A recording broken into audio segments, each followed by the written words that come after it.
Мен Төленова Жәмила Өтегенқызы, Рахат базары кәсіпкерлерінің мүддесін қорғап жүрген заңды өкілі боламын. Бұл жердегі дау 2018 жылы басталды. Дауға себеп болған біз сұрап отырған жердің санитарлық қорғау орнында орналасты деген негізбен бас тарту туралы жер комиссиясының шешімі.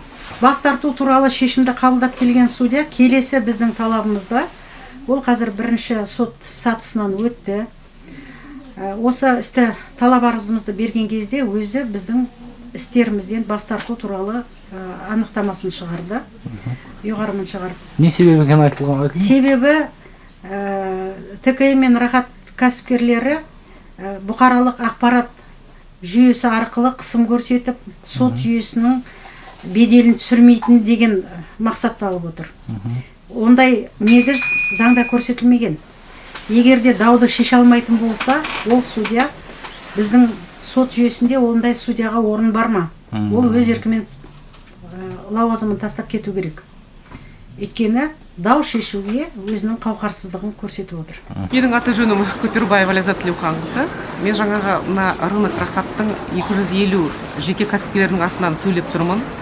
Жаңағы бізге осы ТО ТКМ Рахатқа мына жерді бізді жерден қуып жатыр. Бұл жерге ТО СПС жиһаз фабрикасын салмақшы. Неліктен кімнің басына осындай ой келді да? 25 базардың қақ ортасында, барқолқаға деп аты шыққан базардың арасында кімнің миына осындай ой келді? Осы жерге жиһаз фабрикасын салу. Сонда қараңыздар, мұнда жиһаз фабрикасын салуға біреуге болады дағы, бізге ары қарай жұмыс істеуге болмайды. Неліктен? Сол ең басты талабымыз сол. Бізге осы жерімізді қалдырса екен.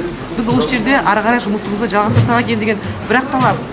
Бұл жолғы біздің талабымыз неге Алматы СПС-тің шала толтырылған арызы 3-ақ күнде шешілген ол бөлек процедура. Неге Алматы СПС-ке жер инвестициялық жобаны жүзеге асыру негізінде беріліп отыр және соны бекіткен Алматы қалалық акиматының 19 жылғы 6 июндегі қаулысы.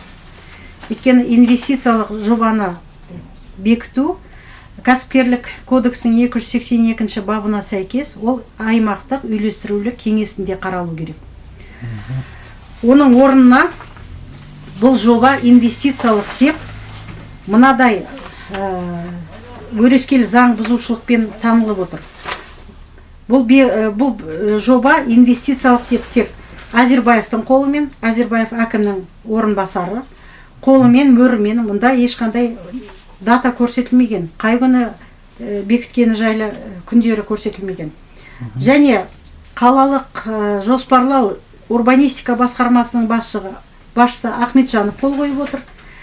Кәсіпкерлік инвестиция жөніндегі басқарманың басшысы Наурызбековтың қолы. Және жобаны ұйымдастырушы Алматы СПС. Бұл деген өз лауазымын асыра сілтеу. Асыра пайдалану. Қазақстан қылмыстық кодексінің 361 бабының қылмыстарының белгілері мінеке мына бір қағаз беттің үстінде отыр, бетінде көрсетіліп отыр. Біз акиматқа бардық, жаңағы біз санкционированный митингқа бір емес бірнеше рет жаңағы заявка бердік. Осы жаңағы осы Наурыздың 10 жұлдызында біз жаңағы Махатма Ганди скверінде жаңағы санкционированный митингға шықсақ деген ойымыз бар. Рұқсат етілді ме оған? Сол жаңағы әзірше берілген жоқ. Сот билігінің қауқарсыздығына көзіміз жетіп отыр. Өйткені өзінің ең жоғары билік өз қолында екенін түсінбейтін судьялар тек қана жеке тұлғалар мен таңдаулы азаматтардың мүддесін қорғауды өздеріне мақсат етіп отыр. Жергілікті атқару органдары сотқа соншалықты сенгендіктері өздері заңды ашып оқымайды, оқыса оның мағынасын түсінбейді. Соттың шешіміне негіз болатын сөздің бәрін айтса, негізсіз болғанына қарамай сот соны ғана басшылыққа алып отыр. Заң алдында бәріміздің құқығымыз тең. Бірақ сот ол туралы ұмытып кеткен сияқты. Өйткені қазір Алматы СПС пен Байбектің қаулыдағы қолы олар үшін конституциядан жоғары мәртебе болып отырғанына көзім жетіп отыр. Әрбір сот кәдімгі құқық бұзушылық аумағында соттар өздерінің біреудің мүддесі үшін жұмыс істеп отырғанын жасырмайды. Басқанбаеваға да сотты қарауынан бас тарту туралы мен өтініш берген болатынмын.